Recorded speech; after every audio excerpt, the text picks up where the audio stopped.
Assalamualaikum kepada semua follower saya di YouTube channel Syedah Saham dan juga di Telegram Game Borak Saham. Salam hari terakhir 1444 Hijrah. Semoga Allah menerima semua amal ibadah dan amal soleh kita sepanjang tahun ini, dan semoga pada tahun yang akan datang esoknya 1445 Hijrah, sepanjang tahun ini membuka jalan kebahagiaan dan kejayaan yang diredai oleh Allah Subhanahu Wa Taala. Amalan hari terakhir tahun Hijrah dan awal 1 Muharram. Bulan Muharram mempunyai 1001 keberkatan bagi mereka yang tahu, menghargai dan menilai kelebihannya melalui amalan yang dianjurkan untuk dilaksanakan oleh umat Islam sepanjang bulan ini. Amalan-amalan yang digalakkan pada hari terakhir bulan Zulhijjah sehingga 1 Muharram adalah: 1. Berpuasa pada hari terakhir Zulhijjah. Abu Hurairah berkata, Rasulullah SAW telah bersabda, seutama-utama puasa sesudah puasa Ramadan ialah puasa Muharram, dan seutama-utama solat sesudah solat fardu ialah solat malam.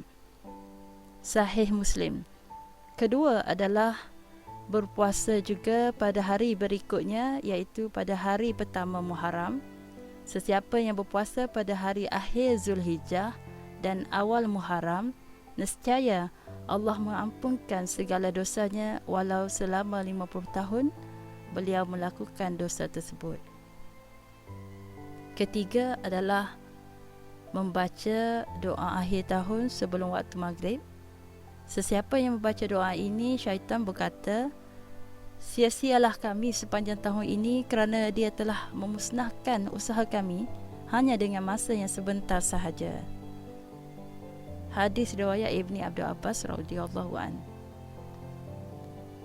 Seterusnya adalah dengan membaca doa awal tahun selepas solat maghrib atau pada malamnya. Sesiapa yang membaca doa ini, syaitan berkata, telah aman anak Adam ini daripada godaan pada tahun ini kerana Allah mewakilkan 2 malaikat memeliharanya daripada fitnah syaitan. Dan sesiapa yang membaca doa ini pada 1 Muharram, Allah mewakilkan 2 malaikat memeliharanya pada tahun ini. Hadis riwayat Ibni Abdul Abbas radhiyallahu an.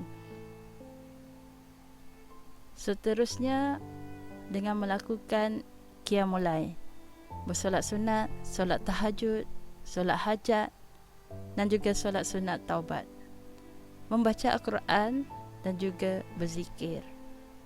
Keenam, selepas solat fardu subuh pada 1 Muharram, bacalah gabungan Bismillahirrahmanirrahim dan ayat kursi sebanyak 360 kali. Sesiapa yang mengamalkannya, insya-Allah akan diberikan keselamatan dan terpelihara dari sebarang musibah dan kesempitan rezeki. Ketujuh adalah dengan membaca doa awal Muharram. Membaca doa awal tahun yang bersesuaian sebanyak 3 kali. Doa pertama seperti berikut. Ya Allah, dikaulah selamanya didahulukan. Pada tahun baru ini daku bermohon kepadamu, semoga terpelihara daripada syaitan dan pengaruhnya. Daku memohon pertolonganmu, peliharakanlah daku daripada nafsu amarah dan jahat dan perkara yang membimbangkanku. Daku memohon agar perkara yang menghampirkan daku denganmu, wahai Tuhan yang Maha Mulia. Amin ya Rabbal Alamin. Semoga kita sama-sama mendapat keberkatan dan keredaannya dengan keikhlasan amalan yang dilakukan seperti yang telah saya nyatakan. Wallahu a'lam. Petikan diambil dari web Syafiq Qalbu, wordpress.com.